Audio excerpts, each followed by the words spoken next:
2020 will be delivering his final State of the Nation address for his first term in office.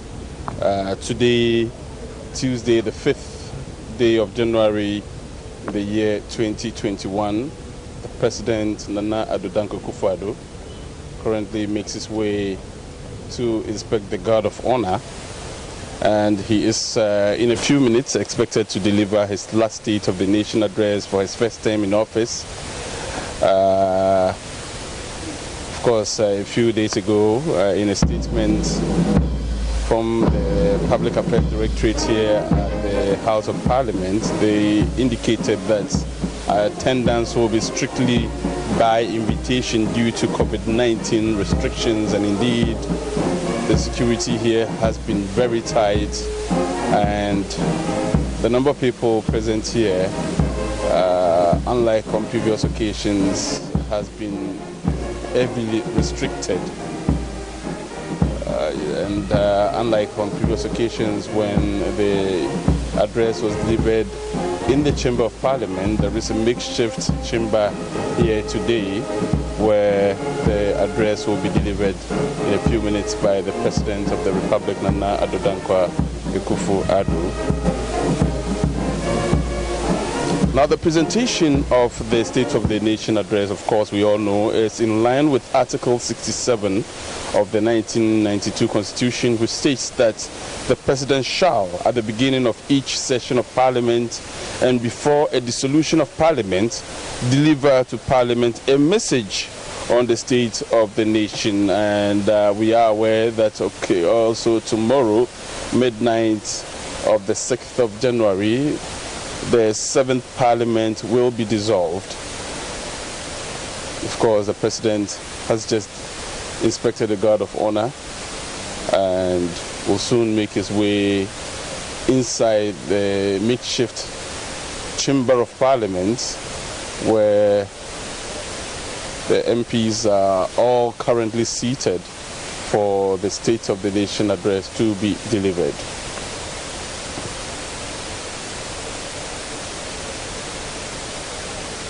Because the 8th Parliament is expected to be sworn in on the dawn of the 7th of January 2021. And this is all in line with the Presidential Transitions Act 2012, Act 842 of the 1992 Constitution of the Republic of Ghana.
Of course, the 7th Parliament of the 4th Republic of Ghana will stand dissolved at midnight of the 6th, that's tomorrow, January 6th, 2021. And of course, Parliament, mindful of the provisions in the Presidential Transition Act 2012, Act 845, and the 1992 Constitution, has outlined programs to mark the various activities that will lead to the dissolution of the 7th Parliament and the inauguration of the 8th Parliament to facilitate the swearing in of the President-elect of the Republic of Ghana. This is why we have gathered here at the precincts of Parliament House this day, Tuesday, the 5th of January,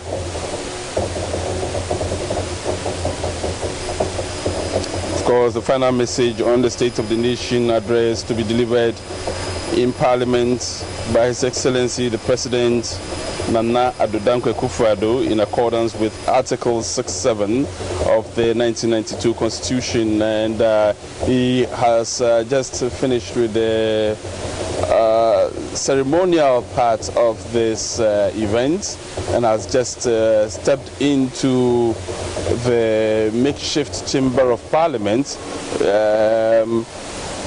Just by way of information, previous State of the Nation addresses were delivered in the Chamber of Parliament, somehow due to COVID-19 restrictions.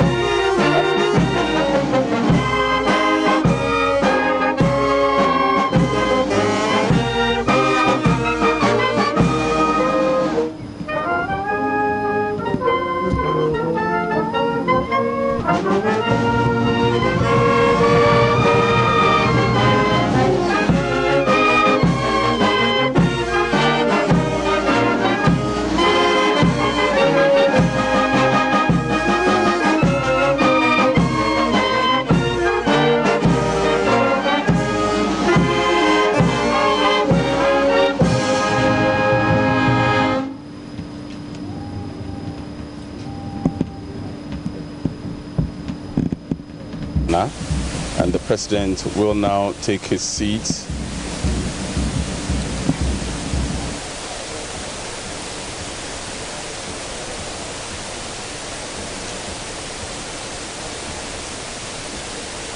Last time the Parliament was dissolved was in 2017, 6th January, and before then, on the 5th of January, former President John Dramani Mahama also delivered his last State of the Nation address in line with the Constitution, the 1992 Constitution of Ghana, ahead of the dissolution of the 6th Parliament of the Republic of Ghana. And today we are witnessing a similar event here where the President will deliver his last State of the Nation address for his first term in office, as preparations are made to dissolve the 7th Parliament and to inaugurate the 8th Parliament of the Republic of Ghana. And that is in line and in accordance with provisions in the 1992 Constitution. Mrs. Rebecca Akufo-Addo. Honorable members, other honorable guests, honored guests include His Excellency, the Vice President of the Republic, Dr. Mahamudu Bawumia, and his wife, Mrs. Samira Bawumia. His Lordship, the Chief Justice, Justice Enini Yeboah, Chief Justice of the Republic, and other justices of the Superior Courts of Ghana. Madam Phyllis Ofori, spouse of the Chief Justice. Other honored guests include the former President of the Republic, His Excellency John Agyekum Kufuor, Nana Otuo Serebo II, Omahini of Dwabi, Chairman of the Council of State, and members of the Council of State. Chief of Staff at the Presidency, Mrs. Akofia Frima Osei Opare, Honorable. Senior Minister, Honorable Yao Osafo Mafo. Honorable Hackman Owusu Ajiman, Member of the Parliamentary Service Board. Spouse of former Vice President Hadia Ramatu Mahama. The Dean and members of the Diplomatic Corps, traditional and religious leaders, distinguished members. We also have leaders of political parties, the Honorable Freddie Blay, Chairman of the NPP, Mr. John Buedu, General Secretary of the MPP, eminent citizens of our country, we welcome all of you.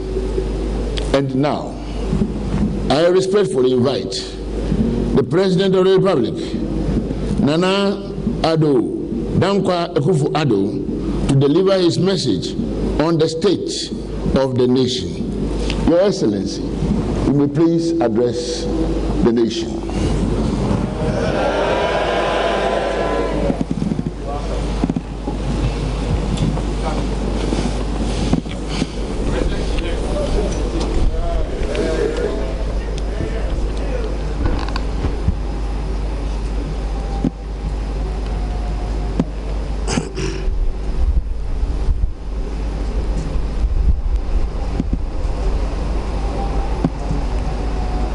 Mr. Speaker,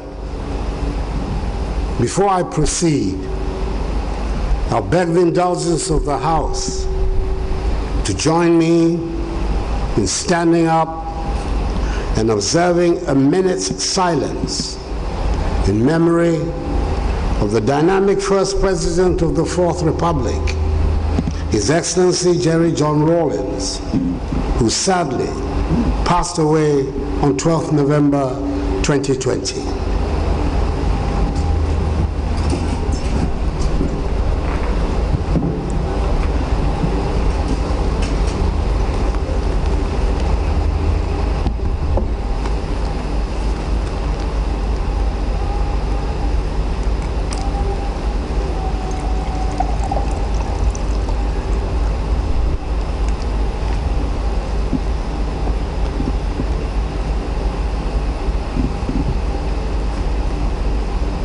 May his soul rest in perfect peace in the bosom of the Lord until the last day of the resurrection, when we shall all meet again.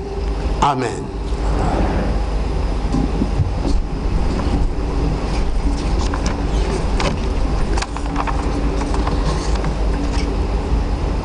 Mr. Speaker, as demanded by the Constitution, I have come before this august House to deliver on the dissolution of this 7th Parliament a message on the state of the nation, which is essentially an account of my stewardship as President of the Republic these past 4 years.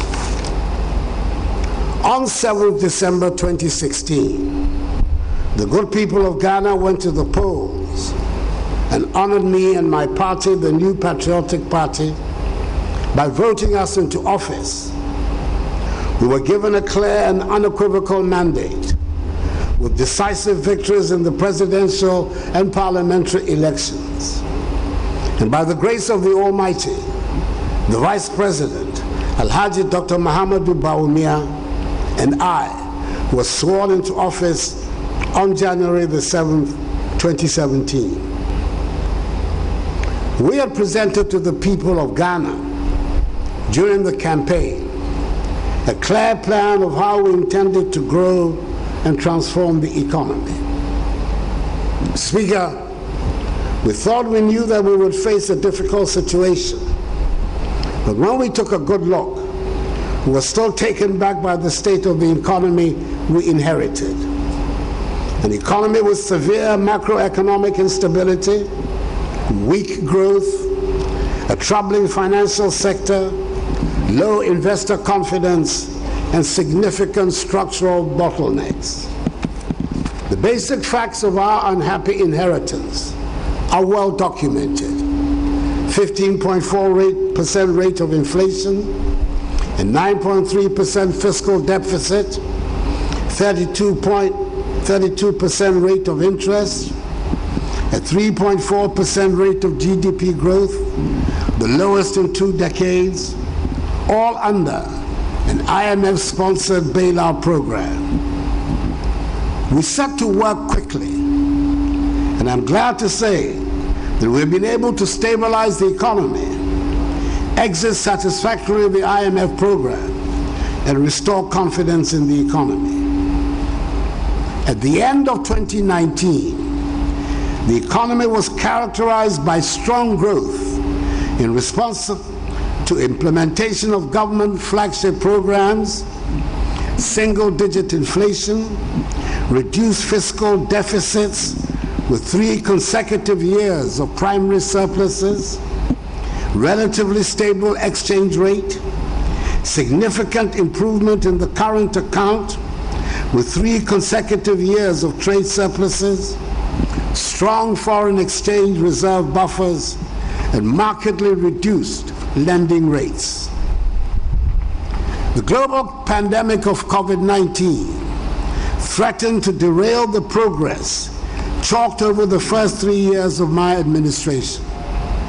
Its impact has led to the revision in GDP growth for 2020 from 6.8% to 0.9% and later to 1.9% to reflect significant slowdown in economic activities as a consequence of the effects of COVID-19 on lives and livelihoods. The proactive decisions taken by government to fight the pandemic, as well as revitalize and transform the economy with the 100 billion CD Ghana Cares or Batampa program, anchors bright prospects for the medium term. Government will continue to implement prudent fiscal measures to quicken the pace of fiscal consolidation. And in March this year, the Minister for Finance will come to this august house to provide further details on the measures to be taken to restore our country back to the path of economic recovery. Mr. Speaker, government in 4 years has recorded a number of significant milestones in our quest to formalize and modernize the Ghanaian economy. We believe it is the fairest and fastest way to achieve our goals. The National Identity Card rollout, the National Digital Property Addressing System, the interoperability of mobile money transactions, the introduction of the paperless operations at the port, e-business registration system, and access to digital financial services are all part of the drive to formalize our economy and enhance its productivity. For years, there had been unhappiness and sometimes agitation on the subject of the geographic delineation of regions in the country. In the particular case of what was to become the OT region, their demand for a new region stretched back to more than 60 years. We decided that we needed to resolve these matters to be able to bring governance nearer to the people. The constitutional processes for the creation of new regions was put in place, and after the petitions and stakeholder consultations, the people in the identified areas have the opportunity to vote in historic referenda. There were overwhelming approvals for the yes vote in the referenda held in 47 districts across 4 existing regions. This led to the creation of 6 new regions, and we now have 16 instead of the 10 regions that existed at the start of my administration. 4 years ago, it sounded recklessly optimistic, but free SHS and free TVET are now entrenched parts of our educational setup.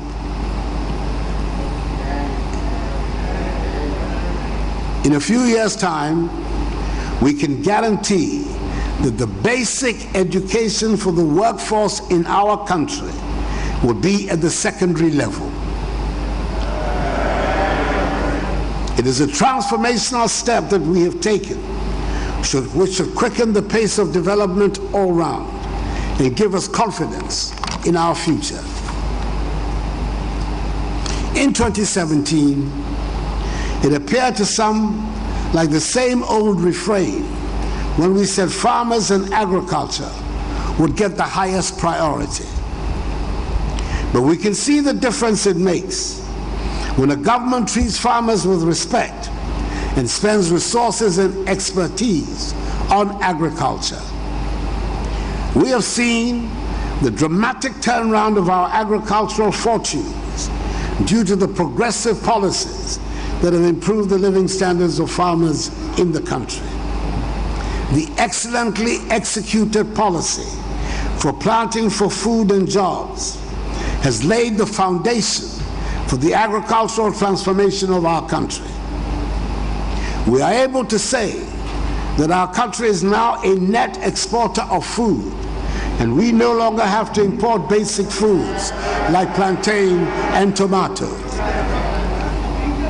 Mr. Speaker, Ghana rice is the preferred choice in an increasing number of our homes as the growing, processing, and packaging of rice become a more established and attractive industry. During this COVID crisis, we have mercifully been spared the specter of food shortages. On the contrary, thanks to planting for food and jobs, food has been in abundance in our markets across the country. Throughout the ages, food processing has provided the takeoff point for the industrialization of many nations.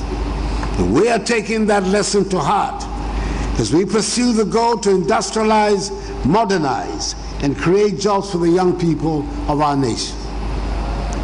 The One District, One Factory program is part of the anchor on which we are building the comprehensive industrialization of our country. Much of the work has now been done to put in place the framework for the rapid implementation of projects.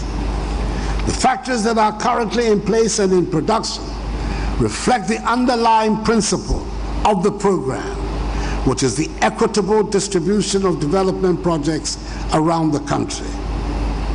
The prospects of our becoming the automobile hub in West Africa are growing stronger every day, with investments being made in the country by global manufacturing giants in the automobile industry.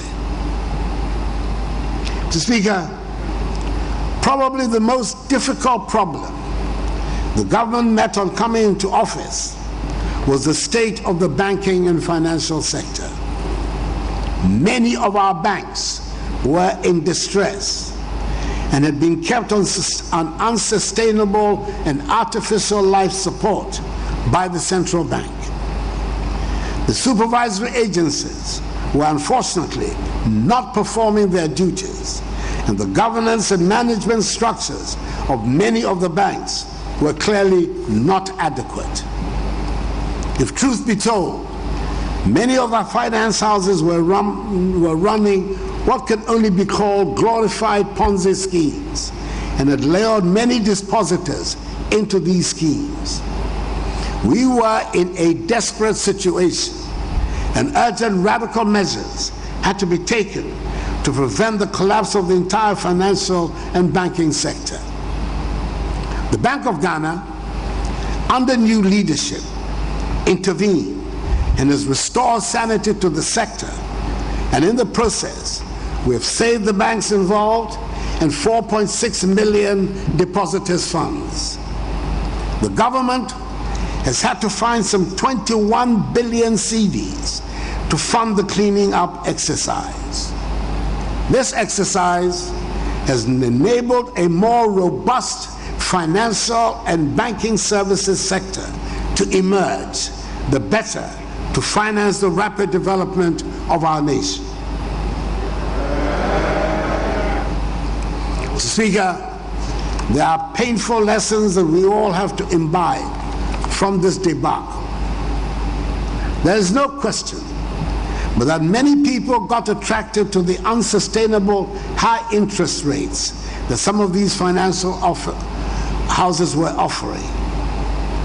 In all financial dealings, we have to accept what the experts tell us, that whenever whatever on offer sounds too good to be true, it invariably ends up being untrue and unsustainable.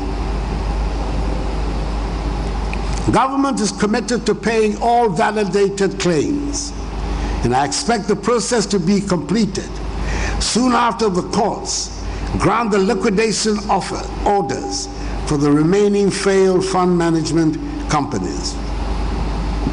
Mr. Speaker, since my assumption of office has increased annually the budgetary allocations to all the accountability institutions of state, including Parliament and the judiciary, with the latter, for example, being the beneficiary of 90 newly constructed courts across the country. Our security agencies have been equipped with more personnel and the requisite tools needed to maintain law and order, as well as protect the territorial integrity of our borders. At the 81st Cabinet meeting, the decision was taken to exclude the security services, that is the police service, immigration service, fire service, prison service, as well as other security and intelligence agencies, just like the armed forces, from the unification of pension schemes. In other words, all the security agencies will continue to enjoy benefits under the Cap 30 pension scheme. And the appropriate legal regime will be put in place by the Ministry of Employment and Labor Relations to ensure this. Mr. Speaker, I'm pleased to report that our undertaking to bring peace to Dagbon has been successful. For decades, this ancient and proud kingdom had been bedeviled with conflict. Since 2002, when a fresh eruption of the conflict ended in the tragic killing of my friend, the Yana Yakubu Andani, Dagbon had become designated as a troubled land. A generation of young people have grown up knowing nothing else but Dagbon as a troubled land where there was no peace, and public officials hesitated to accept postings there. On assumption of office, we decided to tackle the problem with renewed vigor. Luckily for all of us, the three eminent chiefs who had been at the helm of the peace process since 2002 did not relent on their commitment or enthusiasm for the cause of peace. Our efforts bore fruit. A historic settlement was reached, and peace has been restored to Dagbon. I recall the joy and deep satisfaction that I felt on the day that I attended in Yindi the enskinment of the new dignified Yana, Muhammad Bukhari II, and I carry my honorary title of Dagbon Malti Na Abudani, which he graciously bestowed on me with pride. I admit freely that it was one of the highlights of the past 4 years for me as President of the Republic. I was happy, not just because a long-running problem had been finally resolved, but also because I know that the development and modernization of our country that we all desire can only happen when there's peace and unity in Ghana.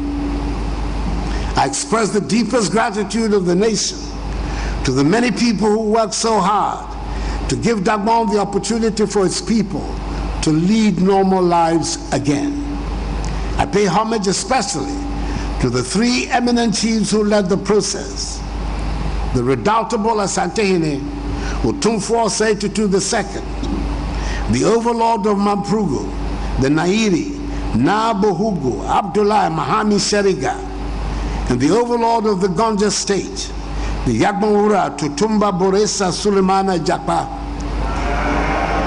And I congratulate the Dagbon people themselves for deciding to embrace peace. We pray that we learn all the hard lessons and reject the use of violence to resolve the problems that will come up in our lives. Mr. Speaker, Since I'm on the subject of highlights, this might be the appropriate place to recall the year of return. 2019 marked the 400th anniversary of the start of the barbaric transatlantic slave trade, and we declare the year of return as a mark of solidarity with the descendants of the millions of Africans that were taken in captivity from our shores into the Americas and Caribbean. Black people in the African diaspora, those in the Americas and Caribbean, and indeed in the rest of the world, took to their hearts our invitation and came in their numbers to Ghana. Our country throbbed to the sound of the returnees and the joy of finding a welcome after the trauma of 400 years of the horror of the slave trade. The young people of the world came to Ghana, and it was a good experience for all of us to play host to the world. We entered the year 2020 full of hope and the determination to build on the successes and joy of 2019, which ended on such a high note. Then the unexpected struck, and our world was literally changed overnight with the arrival of the COVID-19 pandemic. This pandemic has shaken economies and public health systems the world over and brought even some of the wealthiest and most developed countries to their knees. Over here in Ghana, our first priority in fighting the pandemic has been and will continue to be the health and safety of our citizens. We pioneered life-saving innovations that the WHO has since sought to replicate elsewhere. Our success thus far is a testament to the tireless work of our researchers, scientists, advisors, public health managers, frontline health care workers, hospital staff, contact tracers, and so many others who have dedicated themselves to the fight to keep Ghanaians safe. Our nation is deeply indebted to them. Prior to the onset of the pandemic on our shores, government had succeeded in restoring the highly indebted National Health Insurance Scheme, inherited in January 2017, back to rude health. Some 95,000 health workers were recruited into the public health sector, and we ensured that each constituency now has a well-equipped, functioning ambulance. COVID-19 has presented us with the opportunity to resolve some long-standing problems in the health sector. We have taken steps to resolve the problem of infrastructure deficit in the healthcare system once and for all, with the inception of Agenda 111 and the start of the building of hospitals around the country. We are upgrading district hospitals where they exist and establishing new ones where they do not. We're also investing in our next generation of Ghanaian doctors and nurses.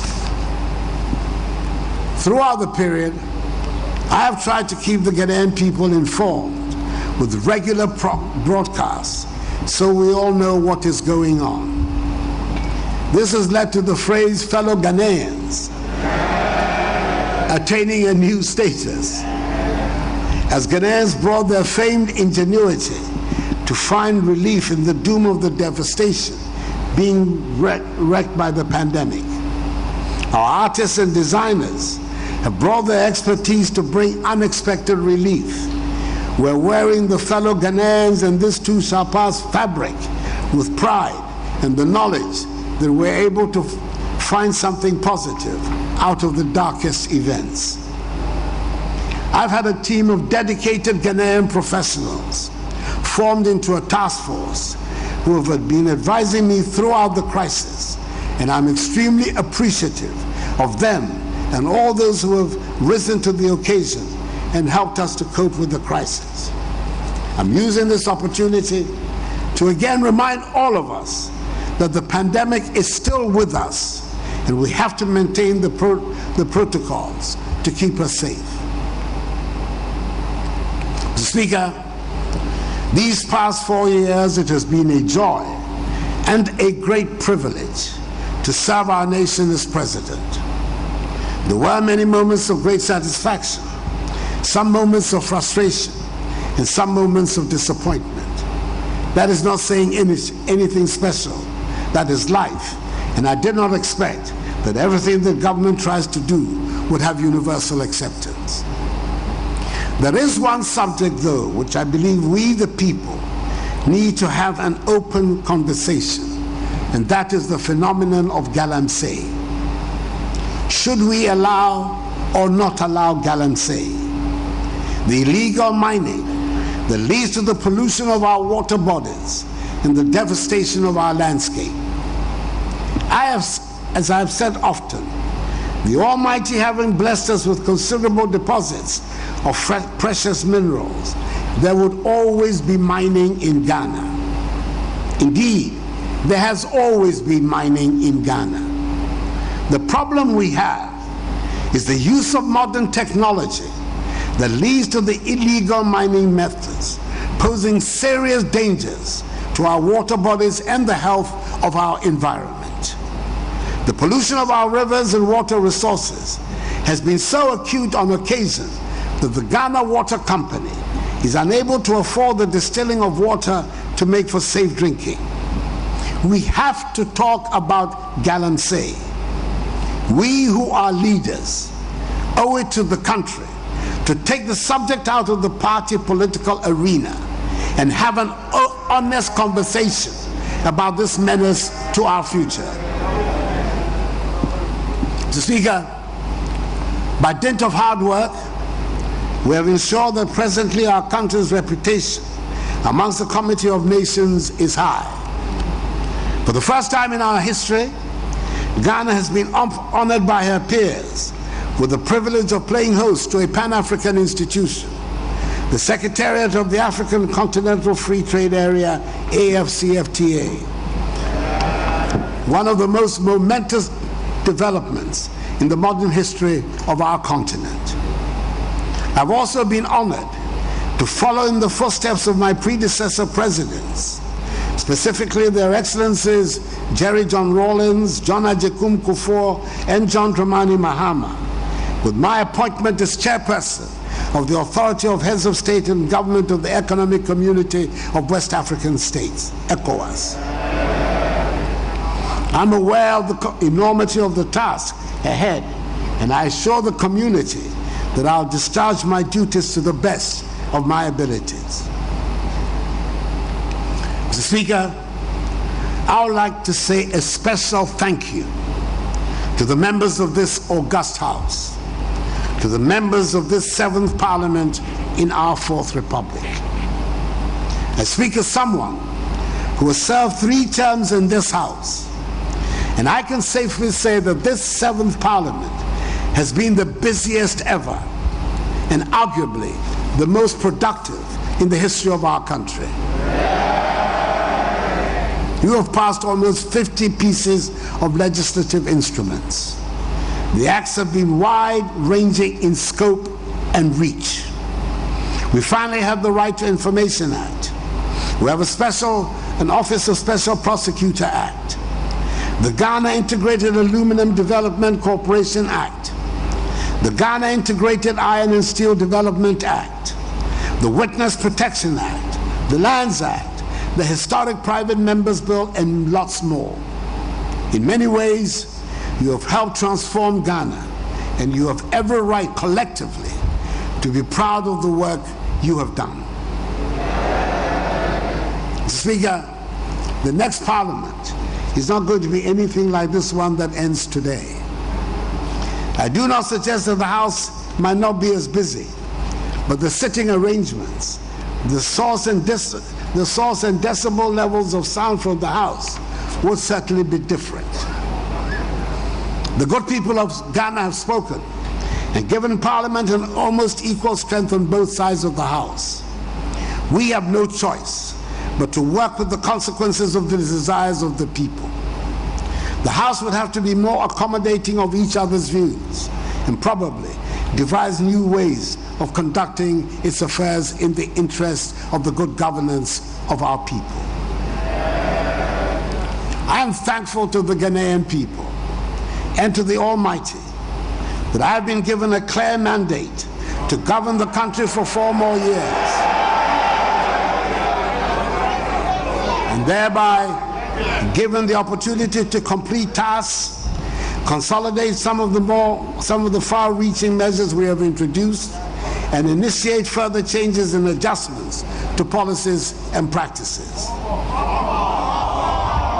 The Constitution demands that we go to the people after 4 years to ask for a mandate, and we must listen to the voice of the people. I said during the election campaign, and it is my firm and passionate view, that I should only be president in a fairly conducted election, which I believe in all sincerity the election of 7th December was.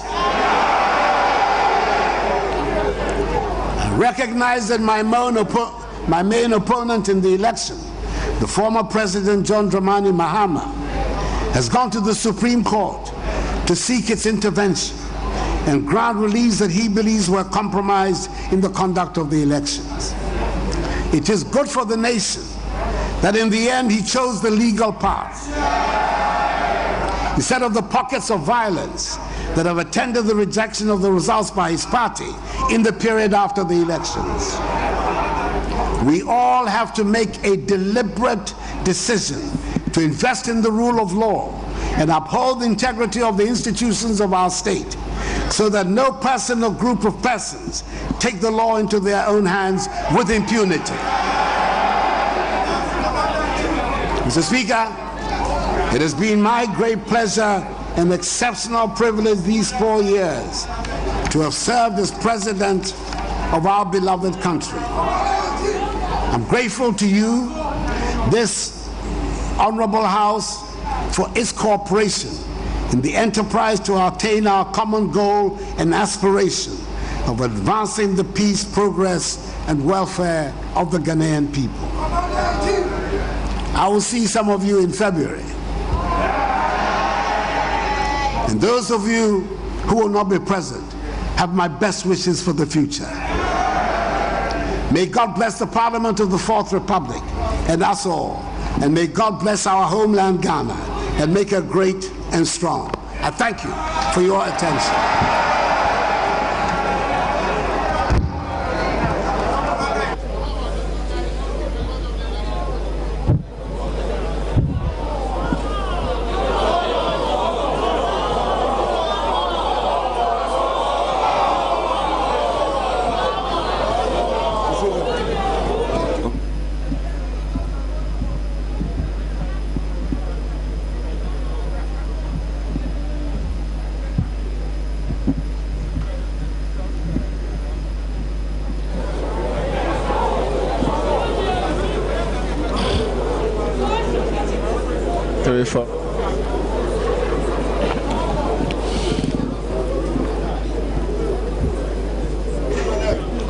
Honorable members, in accordance with Standing Order 58, I wish to convey to His Excellency the President the gratitude of this Honorable House. I seize this opportunity to express our appreciation to the Ghana Armed Forces, the various security agencies, and our own internal security for their services which have ensured the smooth success of this function. Honorable members, again, in accordance with our practice, a formal communication will be sent to His Excellency the President after the House has debated this message. The full debate on the message will commence at a time to be determined by the Business Committee.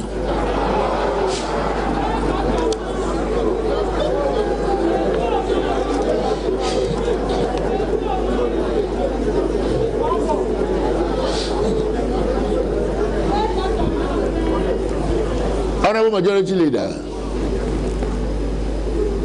If I may ask for any indication at this time.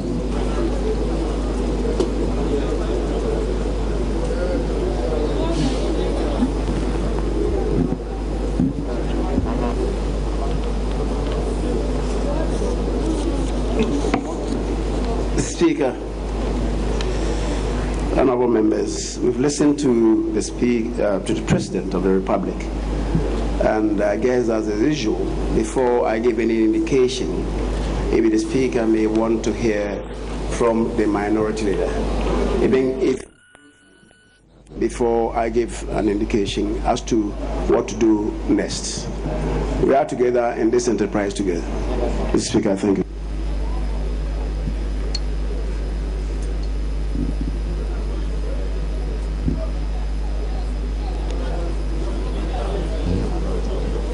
Honorable Minority Leader.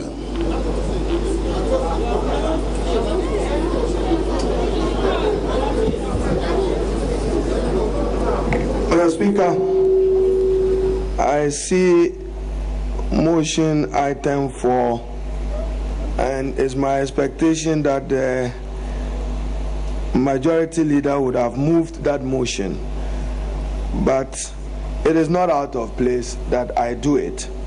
That this honorable house thanks His Excellency the President for the message on the state of the nation. We will do so, Mr. Speaker, as you rightly pointed out, but to remind the President that Parliament is not almost in the 8th Parliament. The numbers we are certain, if the Chima is added, we would have a majority. And Mr. Speaker, we leave our fractured democracy in your hands.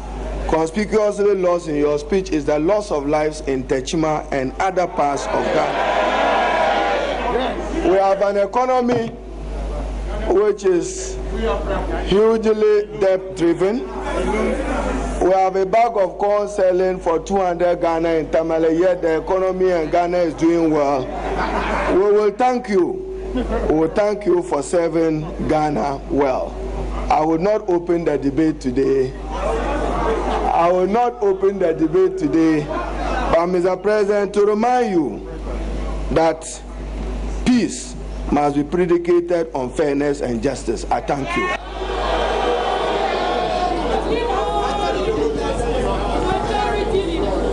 Honorable Minority Leader, did I respectfully hear you seconding a motion for adjournment?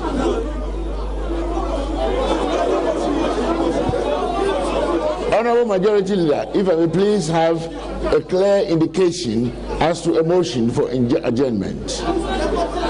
Order, honorable members. Speaker, as has been advertised on the order paper, what you are required to do is to move a motion, and the motion is to be moved by the majority leader, to be seconded by the minority leader.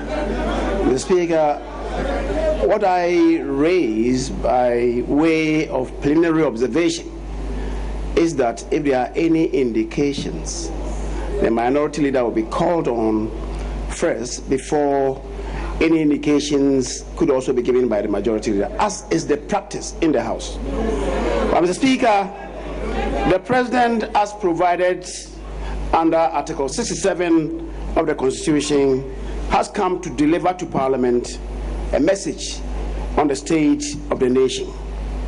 The state of the nation as he met it, and the measures he, as President of the Republic, has instituted to improve the lot of Ghanaians and indeed develop the country as a whole.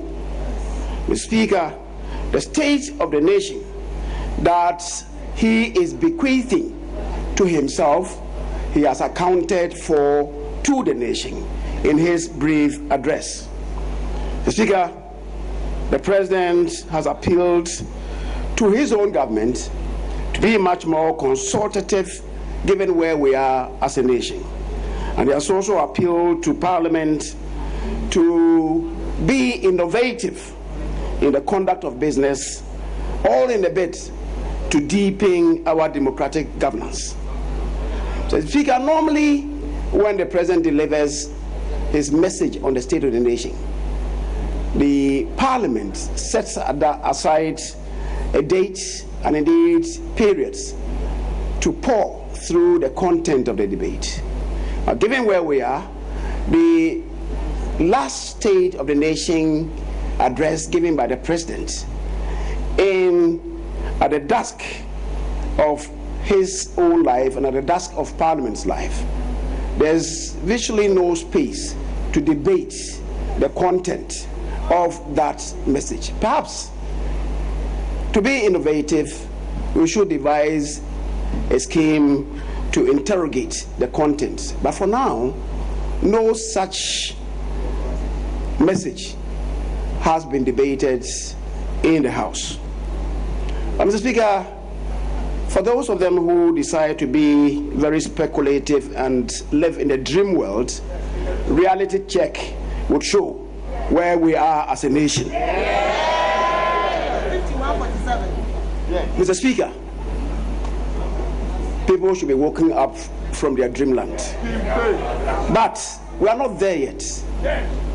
In the scheme of Parliament arrangement, there's no hung Parliament.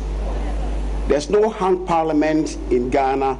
There is always a majority caucus. By our own rules, there are only two caucuses in the House: majority, minority. Wherever the pendulum swings, Mr. Speaker, that group will constitute the majority. People should learn the rules of procedure in this House. Mr. Speaker, accordingly, I want to move that this Honorable House thanks the President for the message on the State of the Nation which he has delivered to the House this day, Tuesday, the 5th of January 2021. I so move. Mr. Speaker. Honorable Minority Leader, please. Mr. Speaker.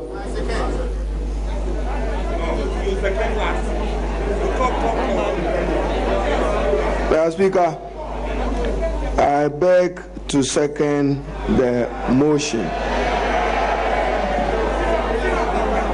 and to remind the House that the Ghanaian people voted for no to excessive partisanship, no to the divisive politics of our country, and for shared opportunities for the good of the Ghanaian people. I beg to second the motion. Honorable members, the motion to congratulate His Excellency the President for his brilliant address to us here this morning has been moved by the Majority Leader and seconded by the Minority Leader. All those in favor say aye. Those against say no. The ayes have it. Honorable Majority Leader, any further indication at this time? Speaker, having listened to the President of the Republic, and as usual, and as dictated by convention and practices of this House, Speaker, you may adjourn proceedings for the day. Thank you. Thank you very much, Honorable Majority Leader. Yes, Honorable Minority Leader. Speaker, we are in your good hands. Thank you. The motion for adjournment has been moved and duly seconded. All those in favor say aye. Those against say no. The ayes have it.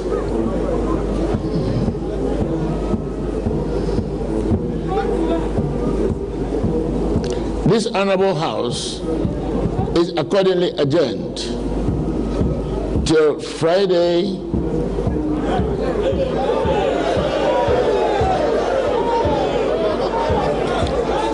till tomorrow, 10 o'clock in the forenoon.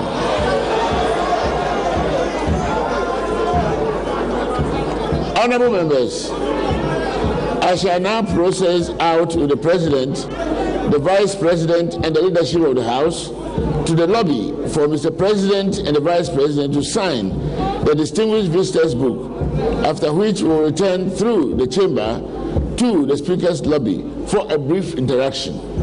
Meanwhile, honorable members and our invited guests are entreated to kindly remain by your seats during the process. His Lordship, the Chief Justice, will also process out of the chamber in the company of the Justices of the Superior Court of Judicature before joining us to sign the Distinguished Visitors Book. The House stands adjourned to tomorrow accordingly. Thank you very much, honorable members. Thank you, Mr. President.